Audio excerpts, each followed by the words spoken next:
Daf Yomi, Tractate Bava Batra, page 18b, with the word, top of the page, with the words V'i, Delo Samich, etc. And if one may not place an item that might cause damage close to his neighbor's boundary, how can you find a case where each neighbor is damaging the property of the other? Rav Papa says this is referring to a buyer who purchased part of his neighbor's field, and it contains a substance or items that might cause damage, for example, the water in which flax is steeped or mustard. In the other section of the field, the neighbor retained an item or a substance that could be damaged. In this manner, it is possible for the item that causes damage to be found near the boundary of the neighbor without one having violated the ruling of the Mishnah.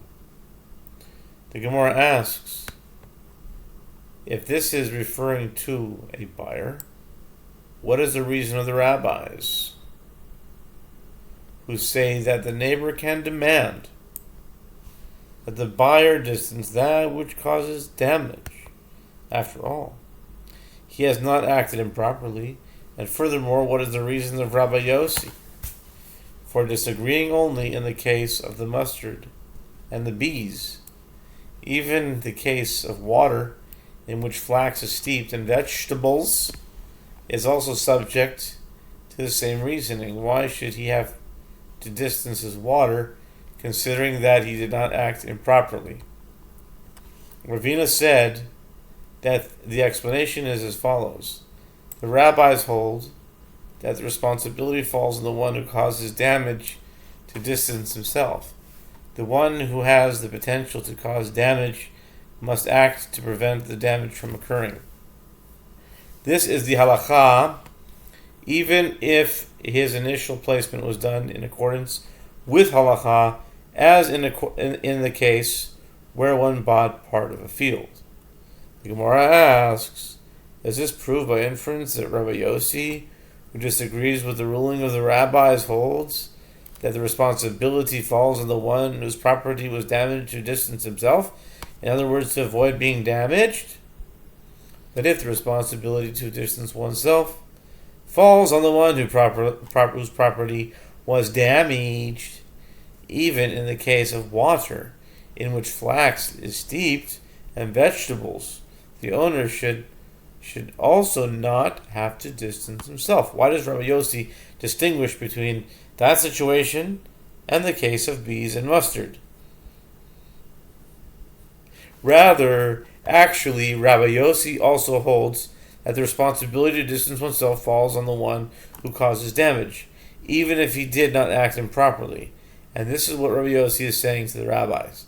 Your explanation works out well with regard to water in which flax is steeped and vegetables, where the one who causes damage must distance himself, as these damage those, but those do not damage these. In other words, the water in which flax is steeped damages the vegetables, but the vegetables do not damage the water. But in the case of mustard and bees, they both damage one another.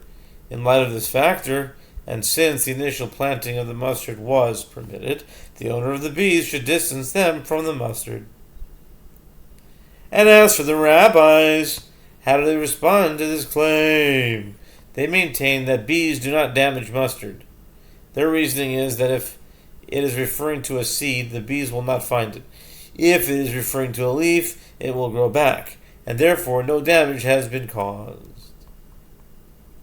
The Gemara asks, and does Rabbi Yossi hold that the responsibility falls on the one who causes damage to distance himself? But didn't we learn in the Mishnah 25b that Rabbi Yossi says, even though the cistern preceded the tree, the owner need not cut down the tree, as this one digs a cistern in his property, and that one plants the tree in his property.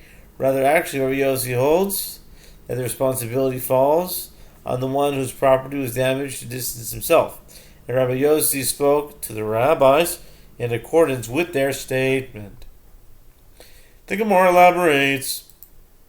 Rabbi Yossi was saying to the rabbis, in my opinion, the responsibility falls on the one whose property was damaged to distance himself. And therefore, even in the case of water in which flax is steeped and vegetables, the owner of the water need not distance himself. But according to your opinion, that the responsibility falls on the one who causes damage to distance himself, this works out well with regard to water in which flax is steeped and vegetables, as these damage those, and those do not damage these. But mustard and bees both damage one another, and if the mustard owner acted properly, the owner of the bees should be required to move his bees. The Gemara continues, and how do the rabbis respond to this claim? They hold that bees do not damage mustard. If this is referring to a seed,